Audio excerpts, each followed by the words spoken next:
So Java, I told you how to include the Selenium libraries in the project. Okay, these are the Selenium jar files which I have included as the part of the project. Okay, and I told you, uh, hold on, I'll open the file.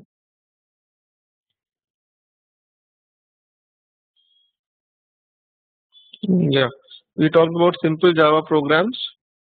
Okay, now today what we'll do is we'll start with the concept of object-oriented programming, because object-oriented programming.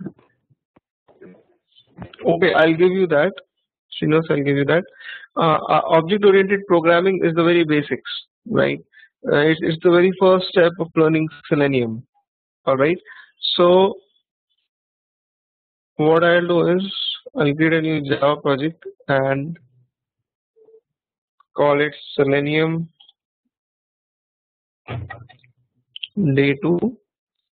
Fine.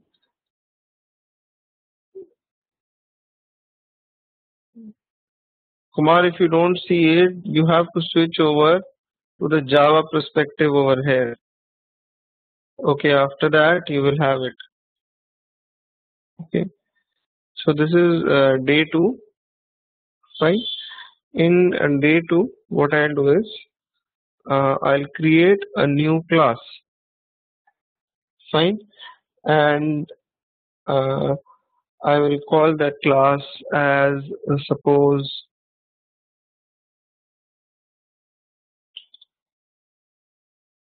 laptop. Fine. So this is the class laptop.java in Java, right? And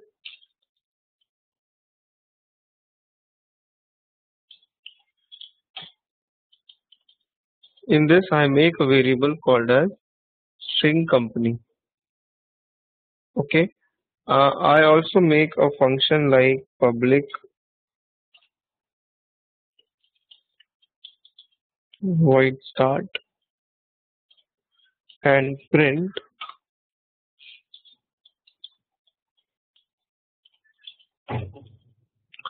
laptop starting inside it. Okay, so this is a variable, a global variable representing the company, and this is a function, right, in which I have just printed that laptop is starting. Okay, now suppose this class has got no main function, it cannot be executed. All right, now I'll make one more class, right, called as user with the main function.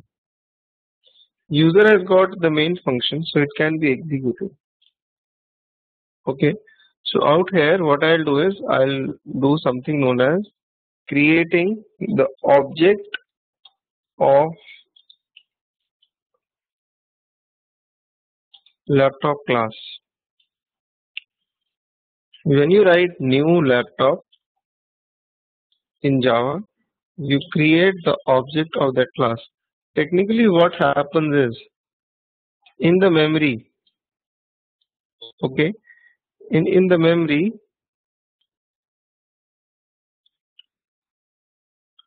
you have an object which is formed. That object will have the company as a property, and it will have the start function inside it. Okay, if I write again new laptop 2 times, then 2 such objects will be formed in the memory.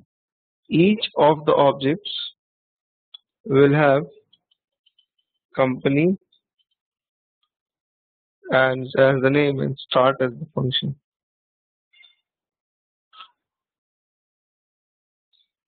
Okay, right, now each of these objects can have a different state. Object 1 can have a different company, object 2 can have a different company, right? So what we do is that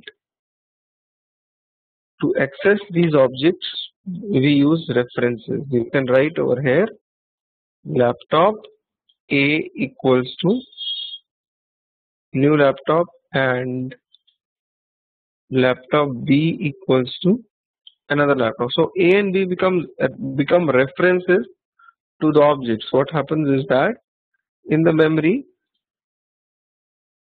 A becomes a reference which points towards the first object, and B becomes the reference which points towards the second object. Okay, right? And with A and B, you can alter the state of the object. If I write over here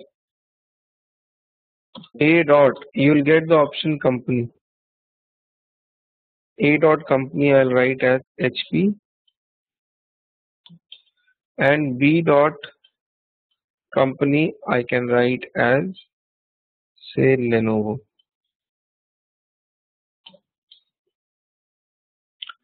Fine. So A and B become two different references pointing to two different objects, but with them I can assign the same variable in each of the objects a different value. Right? When I write A dot start and B dot start, it will call the same function but in different objects. Okay. Suppose in the start function I am writing laptop starting and the company name of the company to which the laptop belongs to. So when A, it calls the start function, right? It will call the start function and it will print its own name. If you actually run this code, you see that laptop starting HP, laptop starting Lenovo.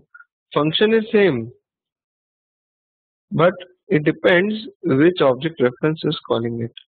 If I'm calling it from the first reference, then it will give you the company of first laptop. If you write HP, or when you call it with B, it will give you Lenovo. Okay, you cannot have A two times, it will give you an error.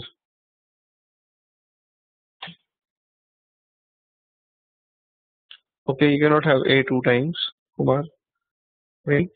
So this is the very basic principle of object oriented programming. That is, you create the object of a class, you will have access to all the non-static members of the class, right? Okay, these are the non-static members.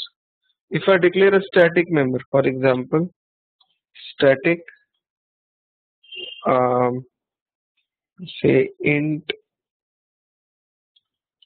number of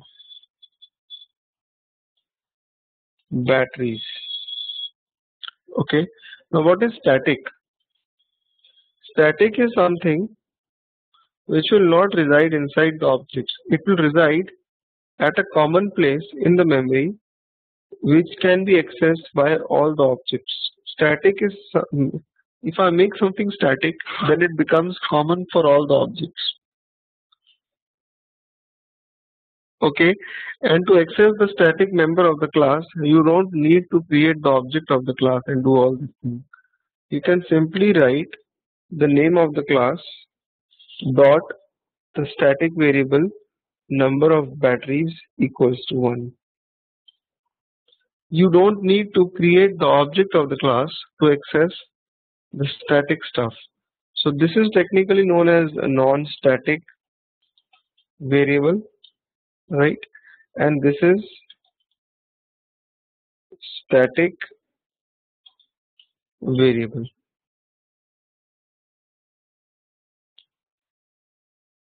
Fine. So, and this function is known as a non-static function. And similarly, you can have a static function as well. For example, public void switch on camera, which is a common feature for all the objects. So just taking a simple example, if I make this function static, okay, then what will happen is that I can call it directly with the class name. I don't need to create the object. Okay, so giving you an overview again, fine. Non-static component, there are two components of the class, non-static and static.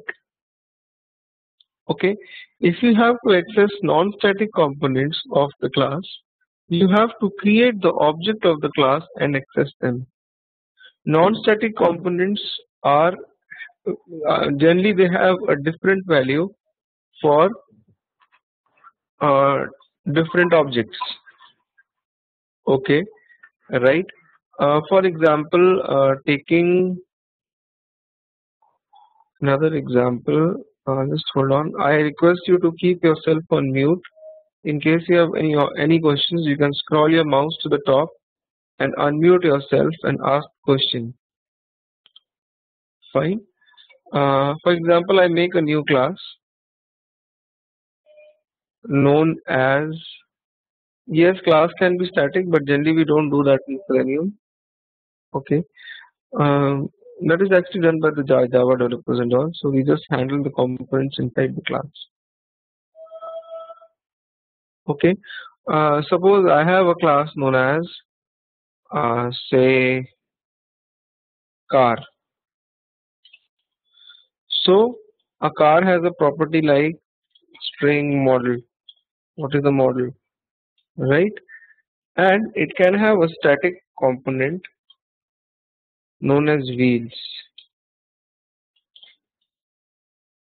or number of wheels. Now this thing is same for all the cars, that is 4. So I'm making it static so that I can access it car dot number of wheels. But the model for every car is different. Okay, model for every car is different, so I'll have to create the object of car class, car C1 equals to new car, like this, and then assign it a model like C1 dot model is Audi, right? Okay. Similarly, I can declare another object called as C2, and C2 dot model is PW, right? And in order to access the static member, you just have to write car dot number of wheels equals 4. And for all the cars, number of wheels will be 4. Okay. So this is the simplest example which I can take. Fine.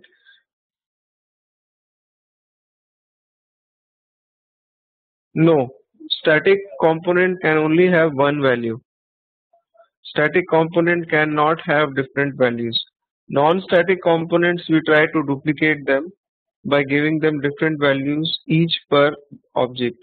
Okay, but static has just got one value. It cannot have more than one value. Like in this model has got two values. One is for C1 object, one is for C2. But static component will always have one value. Okay, now in Selenium as well.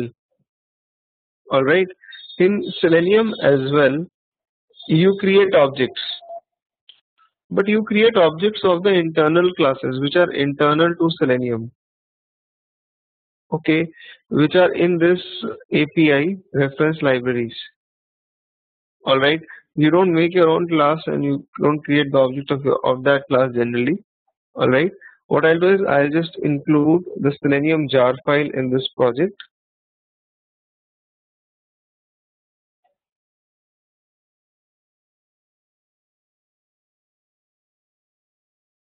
Hold on.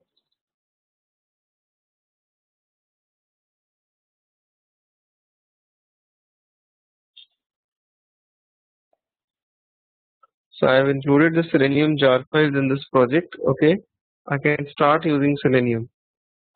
Fine. Now I'll just create a new class known as sample Selenium with the main function.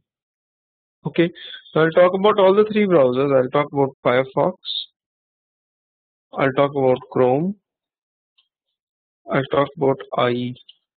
How to work with basically three browsers. The first thing which you need to do when you do testing is that you need to open the browser.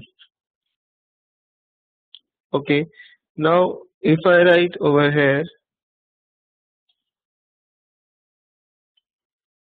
or if I go to the documentation, let's look at the documentation of Selenium first.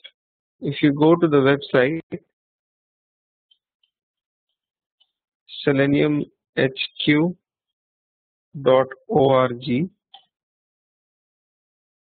fine, hold on, let it open. Yeah, so if you go to this website seleniumhq.org and click on the download tab over here on the top, right, you will see the Java doc link over here.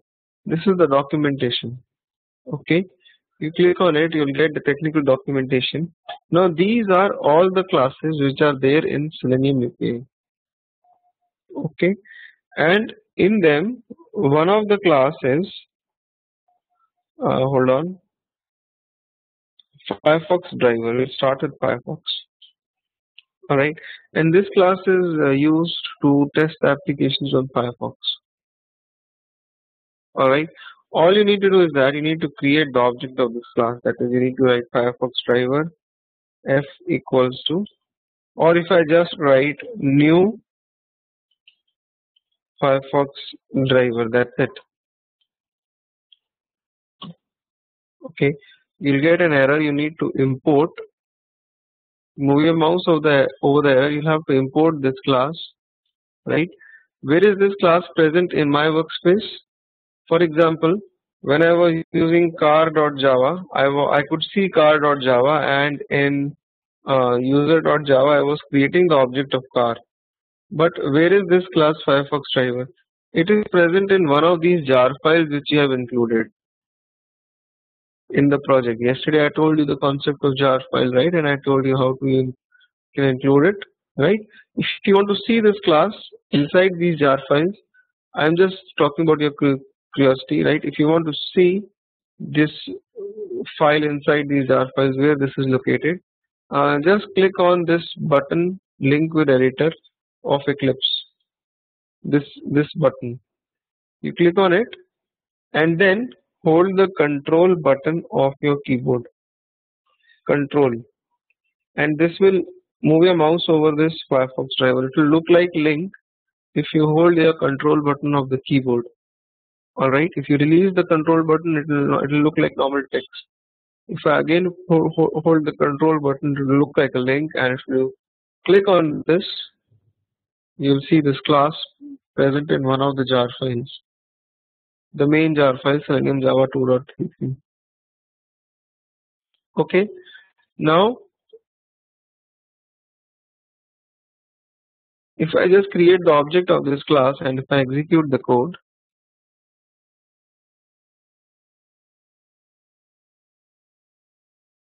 hold on, you see that a blank Firefox window is opened.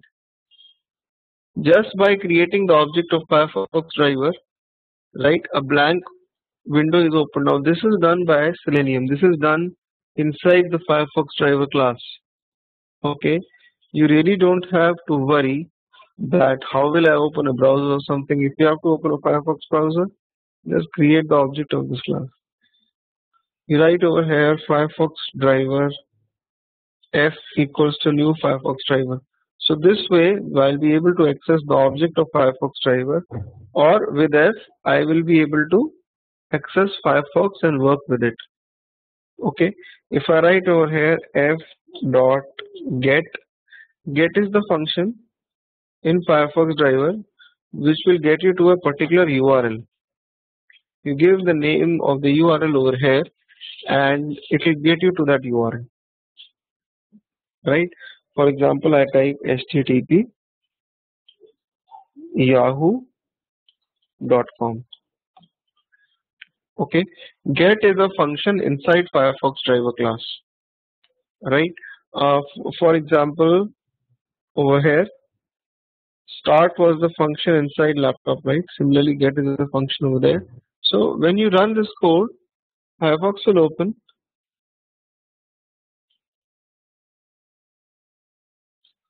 and it will go to Yahoo website, right? Now, uh,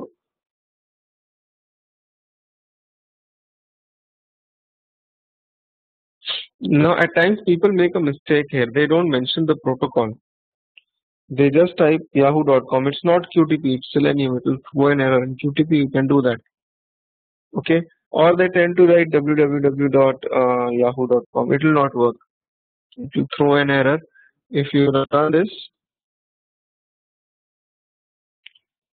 it will open up Firefox,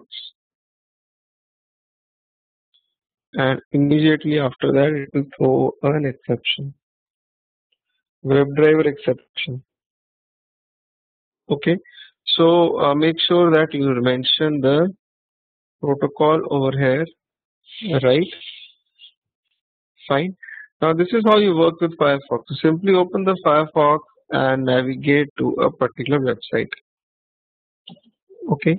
Now for Chrome, if you have to work with Chrome, then you have to create the object of a class known as Chrome driver.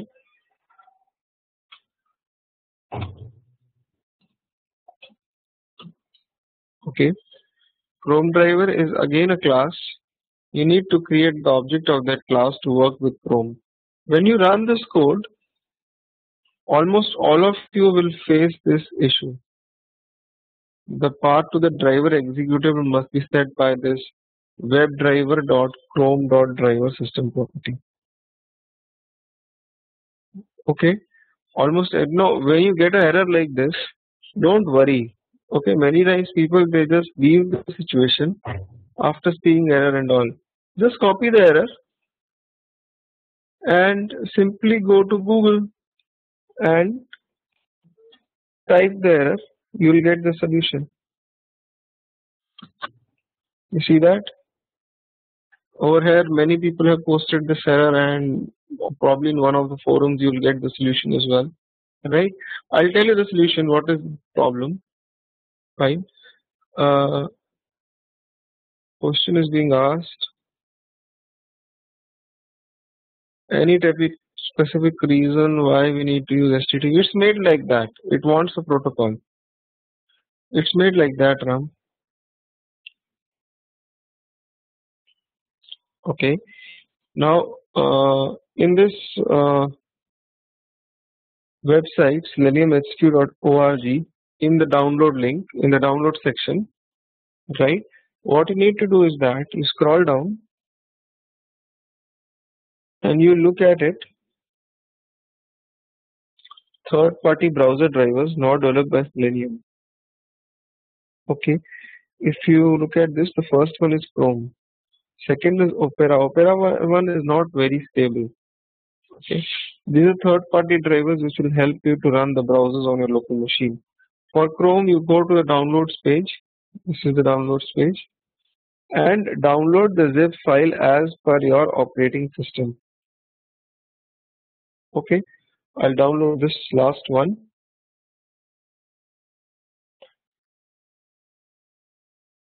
Now make sure Chrome is installed on your machine. Okay, Chrome should be installed, and you have to download this particular zip file. Okay, this is the zip file. I'll keep it in my G drive. You extract here, fine, and you'll get this file known as Chrome driver.exe. Okay, don't run this. You'll not get anything from running this. Just keep it in your machine over here. All right. Firstly, and secondly, make sure Chrome is installed on your machine. Okay. So what you can do is you can write over here, go forward, and you have to set the system path. You have to write system dot set property. Okay, system is an internal class inside Java.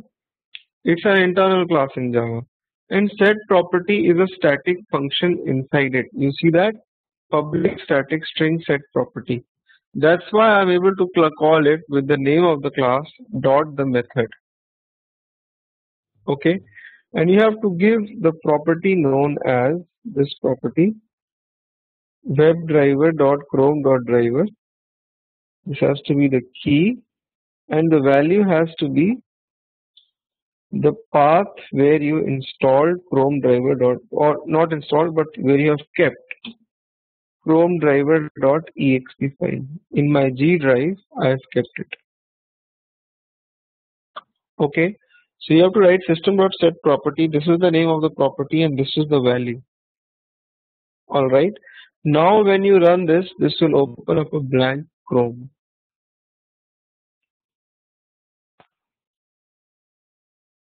You see that, right? If I write over here, the link to download Chrome driver is on seleniumhq.org only. You go to seleniumhq.org/download. I'll give this link, and you scroll down. You will see third-party browser drivers. Okay, and you click on the download page over here, and you will get it. Yes, Kumar, HTTPS will also work. Okay, HTTPS will also work with Selenium. Fine. It supports both simple HTTP protocol as well as HTTPS protocol as well.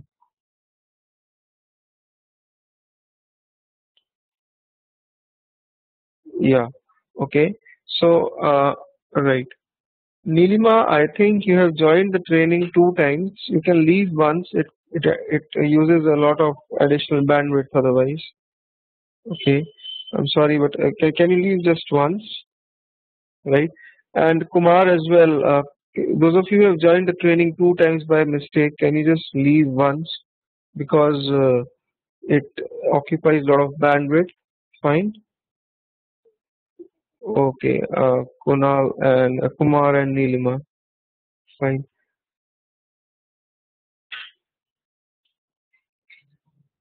All right. It is supported. You can download the same exe file for 64-bit as well. Okay. You can download the same exe file for 64-bit as well, Rajkumar.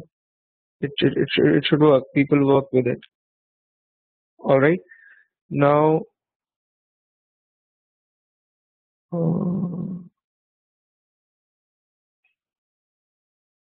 okay.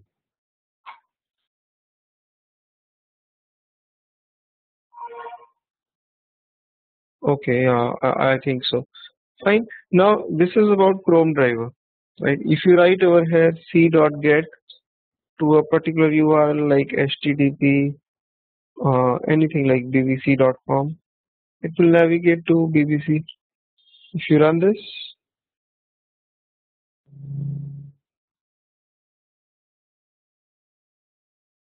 you see that it is open.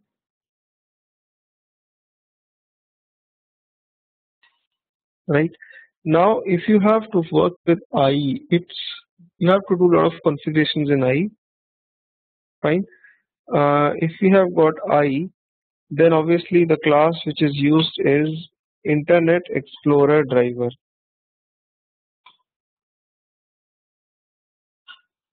If you type in IN, okay, and hit Control spacebar of your keyboard, Control spacebar, you will get all the classes starting with IN. So as you keep on typing,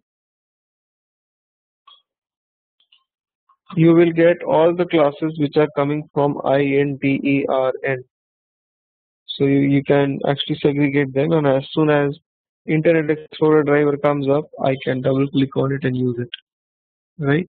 Internet Explorer driver I equals to new Internet Explorer driver. Okay, so when you run this, it will also throw an error, right? The path, same type of error, the path to driver executable must be set by the property WebDriver.I.driver. Okay, so how do I fix this? Fine. Will the driver work with any version of browser? Look, it supports all the browsers, all the versions. In Firefox, the latest 23 version is not working. Okay, so if you have Firefox on your machine, it might work, it might not work, it's not so stable. But if you get an older version of Firefox, that will be great. Alright, now iDriver equals to new Internet Explorer driver. If you run this, you'll get the error same as Chrome.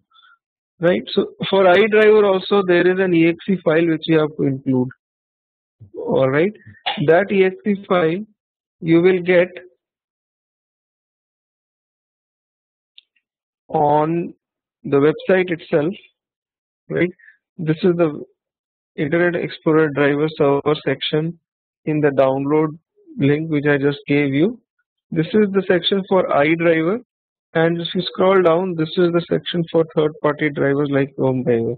Okay, so in this for the iDriver, depending on your operating system, whether it is 32-bit or 64-bit, you have to download the iDriver server.exe. Okay, I'll download. Hold on, and I'll place it at the same location, G drive. Extract it. So you will get iDriver server.exe over here. What you need to do is that you need to write the same line, system dot set property key and value. Value will be in G drive. There is iDriver server.exe. In Java, when you give the path, you have to give double slash. Okay, please note in Java when you give the path, you have to give double slash, and in key you will have to give this key. Okay, you'll have to give this particular key, right? And this will be the value, right? And one more thing is that you have to set the protected levels. This is an additional, hold on, you have to adjust the security levels basically in I.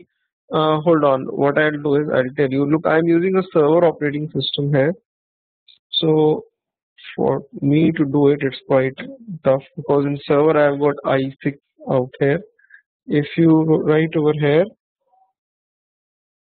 go to Google and type protected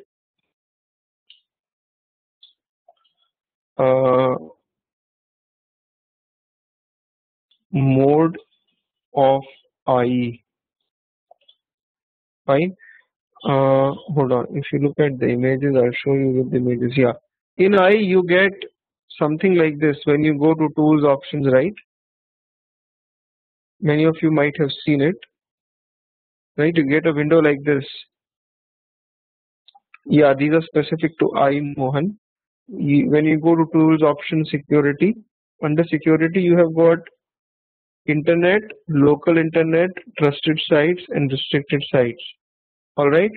For all these four sections, make sure the security level is at the same location. Generally, I switch it off. Fine. I bring it to the lowest point. Fine. But in your case, make sure that for all internet, local internet, trusted sites, and restricted sites, the security level is at the same level. Alright, and when you do that, it will work in IE. Right, you have to bring protected mode levels, you have to adjust. You have to make it same. Fine. So when you run this, for me, I will work like this only.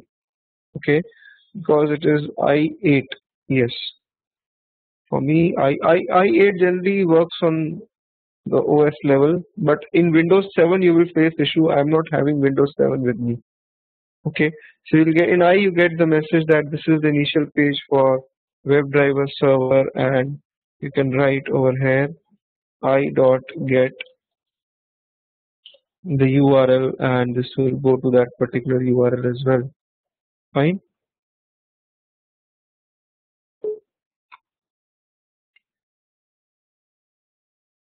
Right, you see that bbc.com has opened. Fine. In my operating system I don't have to do this setting, but in yours, if you have Windows 7, Windows 8 based operating system using i8, 9 or 10, fine, you will have to use these settings. Alright. So is there any question from anybody regarding these drivers? Apart from that, you have got Safari driver as well. To work with Safari driver, you have to register with Apple as a developer, and then you have to work with Safari driver. But this driver is not so stable. There are many things which do not work. Okay, for example, handling pop-ups, handling tabs, and all these things they give a lot of trouble in Safari driver. Right? You have something known as Android driver, which will help you to test your applications on Android phone or even Android simulator. If you want to test your website on Android phone, right, or on Android simulator, you can do that, right? Kumar, I'll explain that in a minute. Fine. And there's another question being asked. Will Chrome driver work for Torch browsers? I'm not sure about this. I'm not sure about this question. Yeah. So I'll have to check that out. Okay. Now similarly, we have got something known as iPhone driver.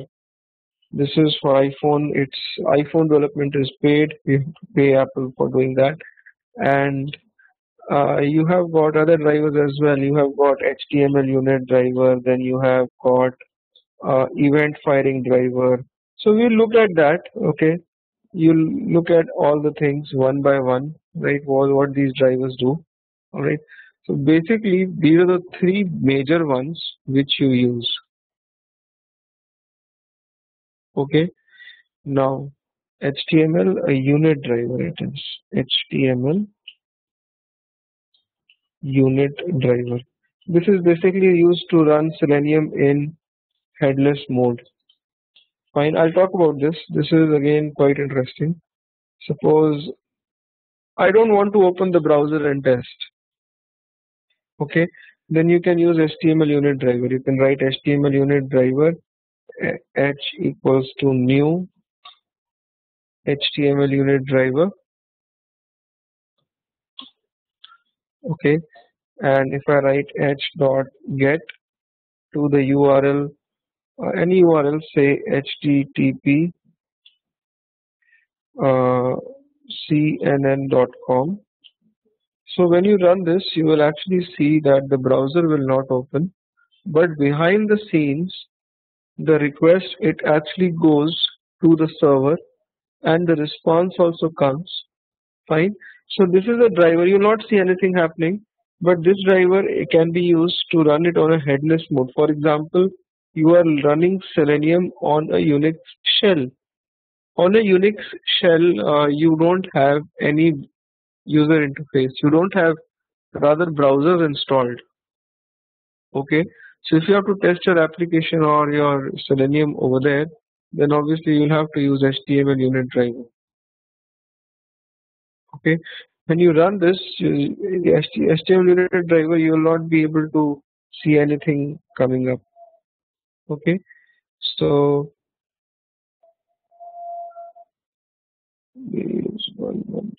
do we use all three major drivers when we test using Selenium, or do we test only one? It depends on our application. If your requirement is such that you have to test your applications on all the three browsers, then you'll have to use all the three drivers. Okay. Now at times you can be now at times this question is important. Like people must be thinking, it's fine if I have to click on a link in Firefox, will the mechanism be different than clicking on a link in Chrome and clicking on a link in IE, right? Because each and every browser has its own class. If I have to write something in a text field, will the mechanism be different for each and every browser? The answer is no. Okay, and the answer can be explained with the help of something known as interfaces in Java language.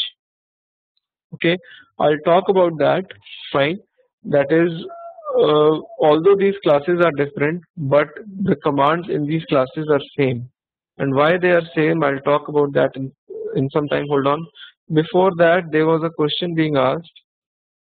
What is a framework? Can you please explain? Okay, hold on. Look, this is what I am teaching you as the basics of Selenium, right?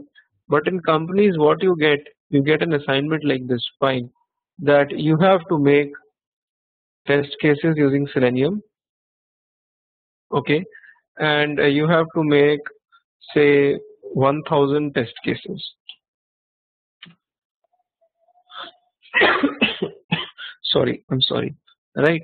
And you have to read these, run these test cases in a particular order, right? And apart from this, you need to read your data from the XLS files. You need to generate some reports as well, in the sense HTML reports, what happened when you were running your tests, right?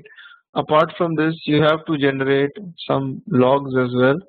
Logs help you to come to know, like, if the script, if 1000 test cases they took around 4 hours to execute, then you log as well. You log each and every moment of those 4 hours.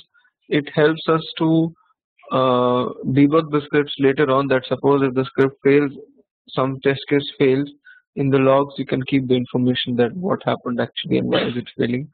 Fine. So you have to do all these things practically. Okay.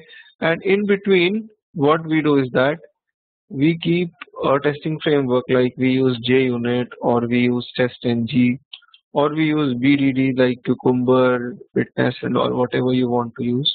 Okay, so these testing frameworks, right? They coordinate everything. You can read the data from the Excel file. After reading the data, you can call the corresponding test case, whichever you want to execute in a particular order. Okay, this framework will also generate the reports. It will generate the logs as well. Now, Selenium as a tool, it is only present in this section. The one marked in the blue box is actually Selenium. Apart from this, all the other stuff like JUnit, TestNG is different. Concept of reading Excel files, reporting and all, it is also not the part of Selenium. Selenium is the tool which will only interact with the browser. Okay, Selenium will not generate reports for you. Selenium will not help you run or manage test cases in a particular order. Selenium will not do the logging. Selenium will not read from Excel files, right? So to do all that stuff, you use a centralized controller, which can be either use JUnit, TestNG, or some BDD framework. So this is what a framework is. Like, it's a technique. It's a technique to execute all your test cases together. Okay, right. So I hope you got my point. You somebody asked the question, right? What do you mean by a framework? Okay. So any other question?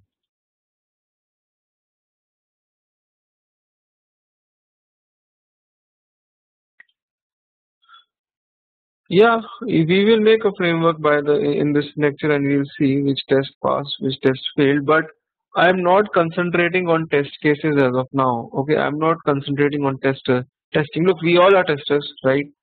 We all think towards the testing thing, on the testing lines only. That is, what will happen if I do like this? What will happen if I do like that? Right? But out here, the requirements are different in the initial classes. The requirement over here is to learn the features of WebDriver first. I'm not doing any testing here, right? I'm not doing the testing.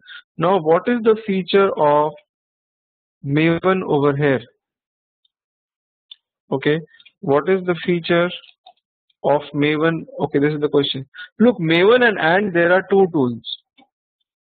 Okay, Maven and Ant, these are two tools. All right, Ant is a tool which we'll study. Ant will help you to run your test cases from command prompt. If you want to execute your project from command prompt instead of Eclipse, you can use Ant. Ant is generally used in Unix-based systems as well, where there is no user interface. Okay, we'll talk about that in the course. Fine. And another thing is Maven. Fine. People, they generally get confused. Maven is to maintain the version of jar files in your project. Okay. Now, how did I include the jar files of Selenium in this project? I included manually. I went to the properties of this project, went to Java build path, went to libraries, added these jar files. But with the Maven build, these jar files, they can automatically be included inside the project. Okay, if you go to seleniumhq.org, hold on, you will get a link over here, Maven information. All right, fine. So if you click on this link, you will get this dependency for Maven. Okay, in Maven you have got pom.xml file through which you can download all the jar files which the project is dependent on in one go. Okay, so don't confuse yourself. Just remember right now only these two things. That is, Ant will help you to run the project from command prompt. Okay, Maven will help you to maintain the version of jar files in your project, right? Automatically, not manually. Out here, I'm adding the jar files manually. Okay, and there is another thing known as SVN, tortoise SVN. Fine. This is like a CVS repository. This is a repository. Okay, used by many companies. Fine. This is actually a server on which you store your code. For example, in a project, if number of people are working, right? So what they do is that they sync in their code at a common location on the server. Fine. So that if a new member joins in the team, he can get the code on his machine. Okay, this is what SVN does. Alright, so these three things are different. Don't confuse yourself among these. But you know, these all are configuration tools. These are not technical things, right? You can do that. It's not a big deal to work with them in the recorded sessions, and also like I've taken them, right? Like, I've taken them in the recorded sessions. Okay, so alright, now how did you get the reference libraries? Did you create the folder man? No, I automatically got it when I added the jar files. If you are not seeing it, you have to move over. You click on this icon over here and click on other and move over to the Java perspective in Eclipse. You'll get it. Okay. Can you give a brief overview of differences between keywords and data-driven framework? Look, keyword-driven framework is the one which is which should be used when the project is stable. A data-driven framework can be used if the project is unstable, there are bugs, and your application changes with time. This is the question being asked. Look, those of you who don't know what a framework is, right, don't get confused. Okay, this is the question being asked. Can you give a brief overview of differences between keyword and data-driven? and hybrid. Okay, hybrid framework is the mixture of keyword and data driven frameworks. Okay, keyword driven framework is the kind of framework in which you control everything from an Excel file. Okay, the controls the whole flow of your 1000 or 2000 or 3000 test cases is controlled through an Excel file. In data driven, your data drives the application. Your one test can be executed multiple times with multiple sets of data, right? And okay, and when you combine both of them, it becomes a hybrid framework. At this point of time, I can only tell you this much because there are people in this training who will really get confused if I talk about it in detail. Okay, right now, um, okay,